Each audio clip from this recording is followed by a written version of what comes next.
The boardroom was silent, so silent you could hear the clock ticking.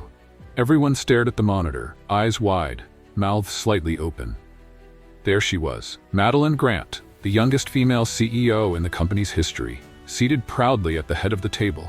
Beside her stood a man no one ever expected to see in that position. Daniel Blake. Not Daniel from marketing. Not Daniel the intern. Daniel Blake, the new vice president of strategic innovation. He didn't wear the look of someone who clawed his way to the top. He carried himself like he belonged. Tailored suit, calm eyes, quiet command. Yet just 6 months ago, he was nearly fired for what most considered an unforgivable mistake. He called the CEO by her first name, and back then, the whole office froze. But what Madeline did in response? That's what changed everything. Because in a world obsessed with titles, one person dared to see past them. In today's story, you'll witness a single moment that sent shockwaves through an entire office, a slip, a choice, and a reaction no one expected. You'll follow Daniel through whispers, warnings, boardroom wars, and one bold act that earned him either a promotion or a pink slip. Pay close attention. There's a brief quiz at the end asking, how many times did you hear the name Daniel Blake? It's just for fun.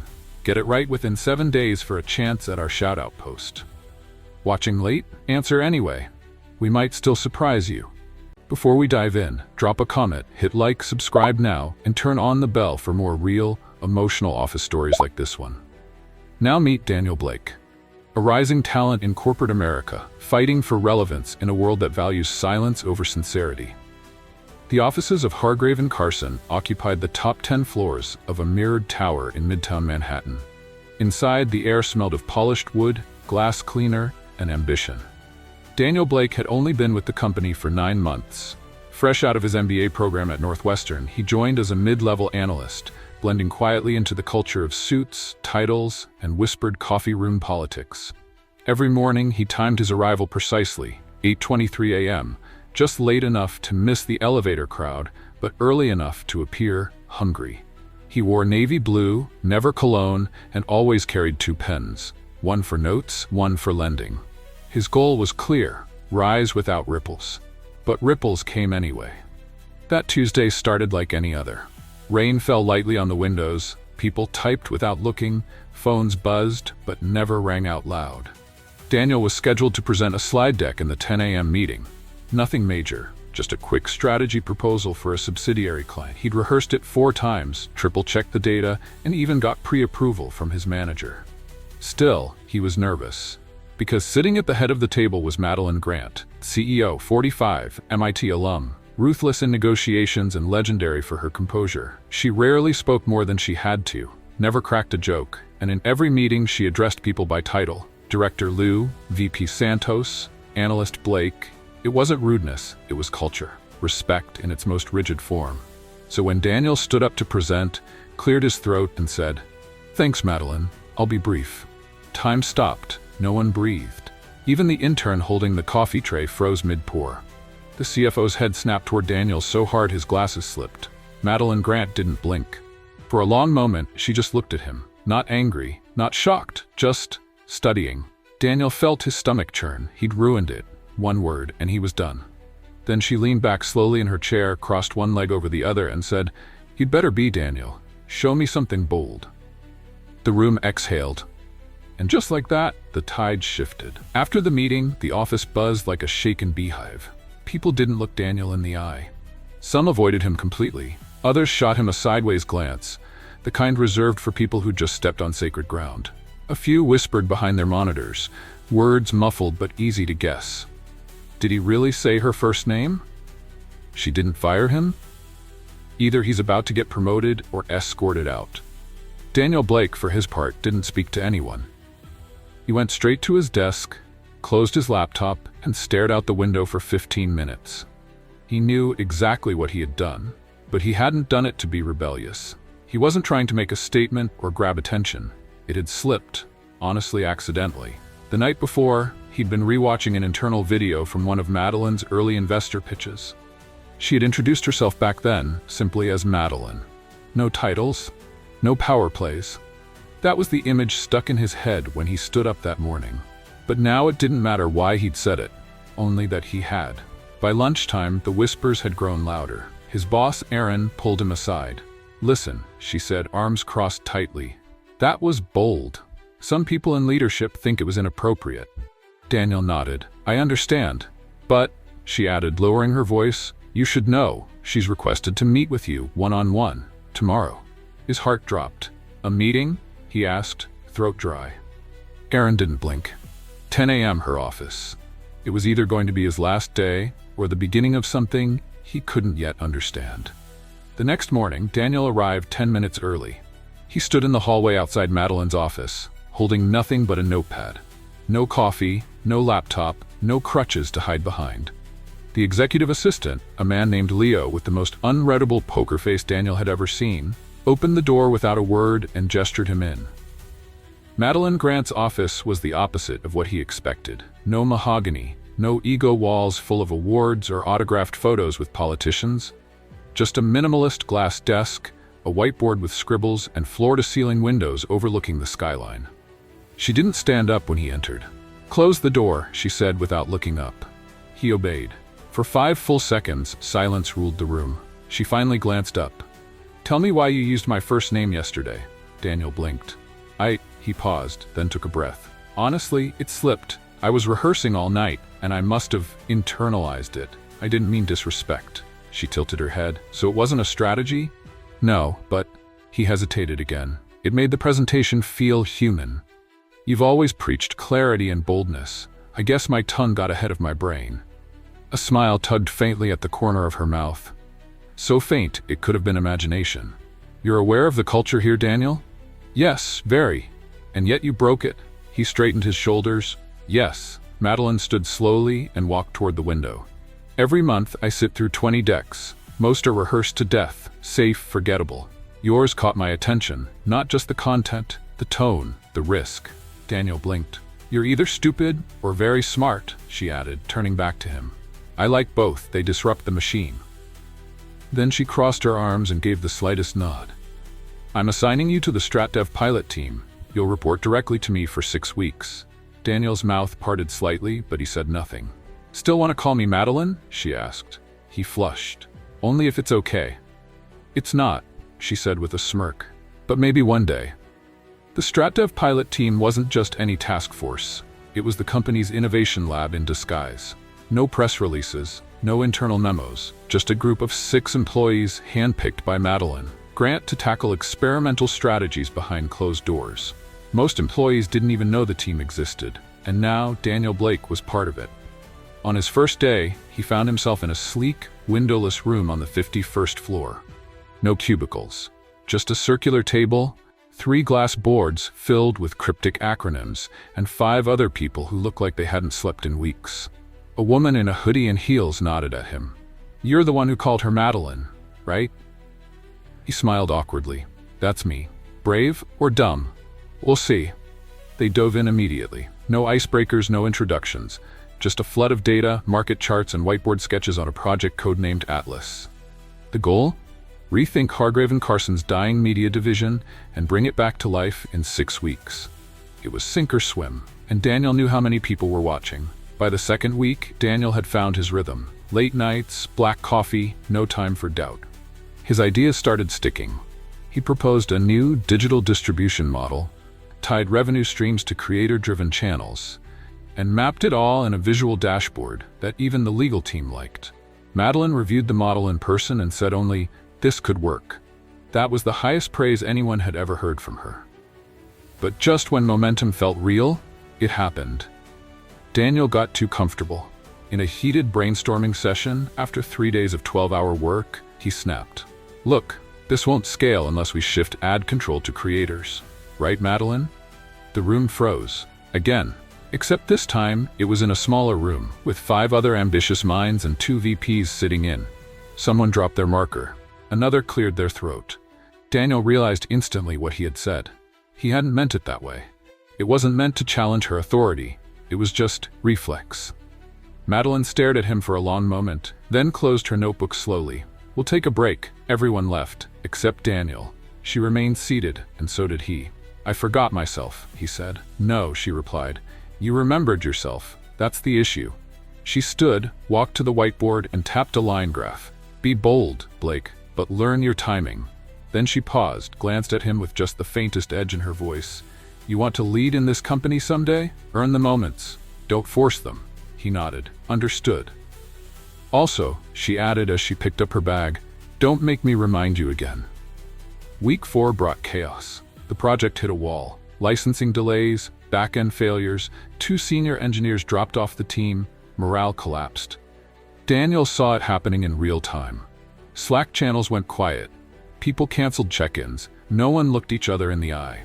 And so, at 7:12 p.m. on a Thursday, Daniel did something no one expected. He picked up the phone and called Madeline directly. Not through her assistant, not through an email, her direct line. She answered on the second ring. "Madeline, it's Daniel. I have an idea." Another pause. Then she replied, "You've got 2 minutes." He pitched a stripped-down, phased rollout of Atlas, something that would salvage the core deliverables while buying time for technical fixes. Silence. Then, "Email me a brief by 8. I'll review it before I leave." He didn't sleep that night. But the next morning, at 9:03 a.m., she walked into the team's war room, tossed his printed deck on the table, and said, "We're going with this." By week 6, the team was hanging by a thread. But the Atlas project was alive. Daniel Blake had become something of a quiet leader. Not by title, but by presence. He kept things moving when no one else would. He remembered birthdays, carried extra chargers, stayed late with the engineers, and brought coffee without being asked. And now, the finish line was in sight. A final pitch to the executive board. Madeline Grant would lead the presentation, but she insisted each team member speak for 5 minutes. "I don't present prototypes alone," she said. "We win or lose as a team." The night before, Daniel stayed in the office past midnight. He ran through his slides, then deleted them. Rewrote, deleted again. He wasn't just trying to impress anymore. He wanted to make it count. He finally settled on something honest. And the next morning, as board members filtered into the top-floor conference room, Daniel felt an odd sense of calm. The lights dimmed. The presentation began. Madeline introduced the team and laid out the stakes. Then she nodded toward Daniel. He stood, walked to the center of the room, looked every board member in the eye, and said, "When I joined this team, I made a mistake. I spoke out of turn. I called our CEO by her first name in a meeting where people still whisper that story 6 weeks later." Polite laughter, eyebrows raised. But that moment changed everything for me. Not because I got away with it, but because she let me stay. She gave me space to either rise or self-destruct. He paused, swallowed, continued. And because of that space, I got to be part of this. Not just a project, but a reset button. For the company, for me. He clicked to the first slide. "And here's how we do it." By the time he finished, the room was silent. Then someone clapped, then another. Then the whole boardroom. Madeline didn't clap, she just gave one small nod. That was louder than applause. 2 weeks passed. The pilot launched. Early metrics beat expectations. Employees started whispering a new name, Daniel Blake. One afternoon, as he passed the reception desk on his way out, Leo, Madeline's assistant, stopped him. "She wants to see you." Daniel stepped into her office once again. Same calm, same skyline. "You've come a long way," Madeline said, not looking up from her screen. "Thanks to you," he replied. She looked up. "No, thanks to a mistake you didn't run from." She reached into her drawer and slid an envelope across the desk. Inside, a formal offer. "Vice President of Strategic Innovation." Daniel blinked. "Starting next quarter," she added. "Think you can handle that title?" He smiled. "With your permission, Madeline." She raised an eyebrow. He corrected himself with a grin. "Miss Grant?" She smirked. "Good save." He turned to leave, then paused at the door. "Why didn't you fire me that day?" Madeline leaned back. "Because this company needs more people who forget the script and speak like humans, even if it terrifies everyone else in the room." Daniel nodded slowly. "I'll remember that." "You'd better," she said. With the promotion now official, Daniel Blake's name started appearing in emails he wasn't copied on, Slack channels he didn't know existed, and whispered conversations near elevators. Some praised him, some doubted him, some were waiting for him to fail. That's the thing about rising fast. Not everyone believes you earned it. Daniel felt the shift immediately. His coworkers, people who used to grab lunch with him, grew distant. Some cracked jokes about his first-name basis with the boss. Others flat out asked if he was just a PR move. One afternoon at the break room fridge, he overheard it. I mean, come on. He called her Madeline and got promoted. If I did that, I'd be looking for a job. He didn't flinch. He just kept pouring his coffee. But it stung. Back in his office, he stared out the window, realizing something few people ever admit out loud. Success doesn't silence criticism. It turns up the volume. He had the title, the responsibility. Now he had to prove he deserved both, not to Madeline, but to everyone else. 1 month into his new role, Daniel was invited to the quarterly Strategy and Ops Sync, an internal gauntlet where department heads reviewed performance, flagged risks, and fought for budget. He wasn't expected to speak, just observe. But halfway through, something changed. The head of logistics fumbled a data set, a faulty projection that would have derailed the Atlas expansion timeline by 2 quarters. People shifted nervously, eyes darted toward Madeline, and then she turned to Daniel. Thoughts? He wasn't ready, but he stood up anyway. With respect, he began. That projection doesn't account for last month's throughput increase from the Chicago pilot. If we adjust for that and incorporate the new vendor pipeline, we're still on track, maybe even ahead. Silence. Then one of the VPs leaned forward. You're sure? Daniel nodded. Ran the numbers last night. Slide 48 in the appendix. Madeline didn't say a word, but she closed her laptop. That said enough. That night, long after most of the office lights had gone out, Madeline called Daniel into her office. She poured herself a glass of something dark, not wine, not water, and gestured for him to sit. I started here at 28, she said. They told me to speak less, listen more, and never interrupt the men. Daniel said nothing. I didn't listen, she added, but I did watch. I watched for people like you, people who'd challenge without ego, speak with clarity, lead even when they're still shaking inside. She sipped. I'm not staying forever, Daniel. His chest tightened. I have maybe 2 more years. After that, someone else takes the helm. And this company, this machine, it needs someone who won't just maintain the gears but question why they were built that way in the first place. She leaned forward. You think you could be that person? He didn't answer immediately, but eventually he said, If I ever get there, I'll still call you Miss Grant. She laughed. The real kind. The kind no one in the company had ever heard before. Success draws attention, but it also draws fire. It wasn't long before Daniel Blake met his first real opponent. Not a market, not a metric, but a person. Her name was Cassandra Liu, Director of Product Development, 12 years at the company, sharp, calculated, respected. The kind of executive who never raised her voice but somehow made entire rooms lean in. She'd been passed over twice for the VP role Daniel now held. And she wasn't happy. At first, it was subtle. Missed invitations. Team meetings where Daniel's name was mysteriously left off the calendar. Budget allocations rerouted without notice. Slack threads she replied to hours later, if at all. Then came the meeting. Quarterly check-in with product, strategy, and executive. Cassandra stood at the head of the table, arms folded. Behind her, a screen showing red flags in the Atlas dashboard. Customer churn, drop-offs, retention dips. This is what happens, she said, when we let emotion override structure. People turned toward Daniel. She didn't say his name, but she didn't have to. Daniel leaned forward, calm. Are you saying Atlas was an emotional decision?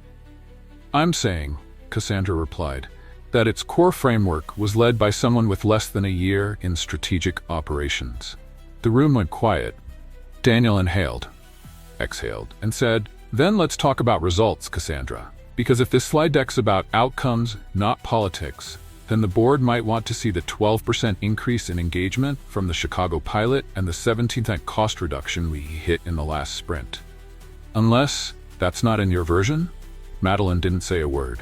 But she didn't have to, because Cassandra clicked her remote, and the next slide?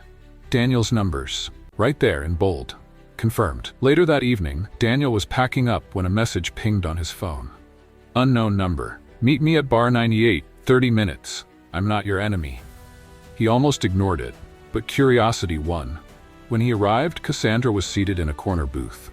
No drink, just a folder on the table. You didn't have to humiliate me, she said without looking up. I didn't mean to. You were right, she cut in. But being right won't be enough, not in this place. She slid the folder toward him. I've been watching you. You're smart and frankly too decent for this game. Daniel opened the folder. It was a job offer.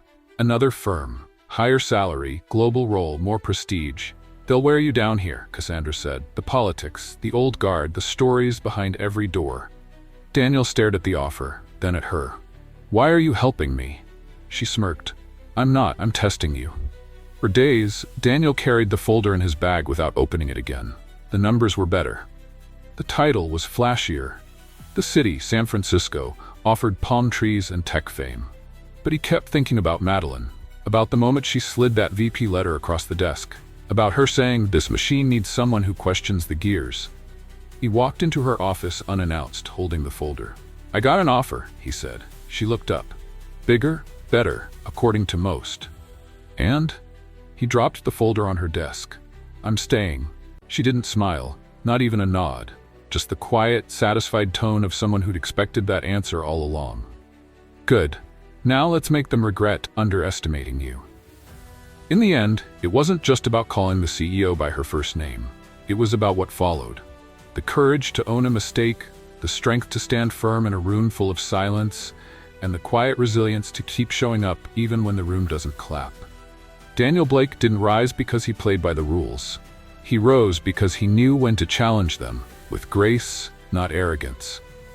And maybe, just maybe, that's the kind of leadership the world needs more of. People who speak like humans, lead like listeners, and remind us all that one brave moment can change everything. If this story moved you, comment below what moment hit you the hardest and answer the quiz at the end. Get it right within 7 days for a chance at our shout-out post. Watching late? Answer anyway. We might still surprise you. And if you love this kind of emotional story, the next one is already waiting for you. Click the video that will show on your screen soon. We'll meet you there. Don't forget to like, comment, subscribe, and turn on the bell so you never miss what happens next. Quiz. How many times did you hear the name Daniel Blake?